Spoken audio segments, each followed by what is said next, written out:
International Lab Facility. Student-led startups. Great academic exposure. KL. Deemed to be university.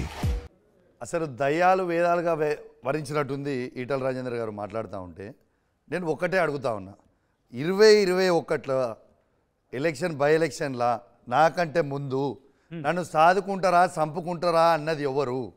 Etela రాజేందరా కాదా? వారి సతీమణి మంగళసూత్రం చూపించి ఊరూరు తిరిగింది ఈటల రాజేందర్ గారు సతీమణియా కాదా? Is this the fact or no? చెప్పమని చెప్పండి. రెండోది, నేను బాగా అభివృద్ధి చేసిన అని చెప్తా ఉన్నాడు.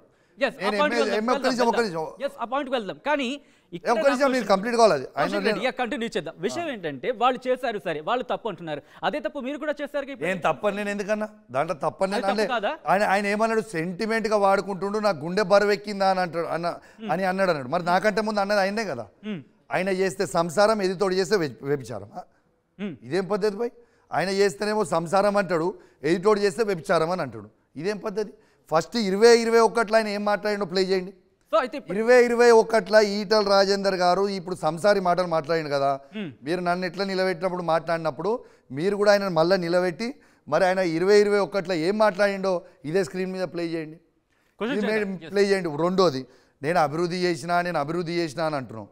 నిజంగా ఈతనున్న ఈటల రాజేందర్ గారు అభివృద్ధి చేసి ఉంటే నేను 2020 నేను ఎమ్మెల్సీ అయిన ఈ ఎన్నికల 2021 అనుకుంటా, ఎమ్మెల్సీ అయిన తర్వాత నువ్వు అభివృద్ధి చేసినా అని చెప్తున్నావు కదా.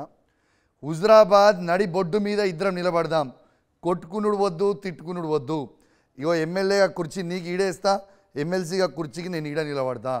కేసీఆర్ గారు ఏం అభివృద్ధి చేసిండో నేను చూపిస్తా, నువ్వేం అభివృద్ధి చేసినావు ఒక్కసారి చూపి అని నేను ఛాలెంజ్ చేసినా కదా. ఓపెన్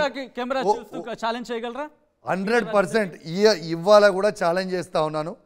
నీకు దమ్ము ధైర్యం ఉంటే, ఇప్పటికీ నేను ఎమ్మెల్యేగా ఉన్నా, నువ్వు మాజీ ఎమ్మెల్యేగా ఉన్నావు, నీకు దమ్ము ధైర్యం ఉంటే హుజరాబాద్ నియోజకవర్గంలో నువ్వు శాసనసభ్యునిగా ఉన్నప్పుడు, మీరు మంత్రిగా ఉన్నప్పుడు ఎంత అభివృద్ధి చేసినరో నీకు దమ్ముంటే హుజరాబాద్ అంబేద్కర్ చౌరస్తా దగ్గరికి రావడానికి మళ్ళా కూడా నేను రెడీ. నీకు దమ్ముంటే నువ్వు రా.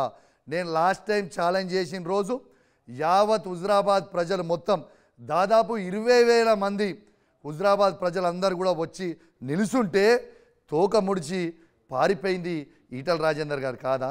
అది ఎందుకు రాలే మరి నిజంగా అభివృద్ధి చేసి ఉంటే? మరిన్ని వీడియోస్ కోసం ఛానల్ ని సబ్స్క్రైబ్ చేయండి, లేటెస్ట్ అప్డేట్స్ కోసం వాట్సాప్ ఛానల్ ని ఫాలో చేయండి, అండ్ లింక్ డిస్క్రిప్షన్ లో ఉంది.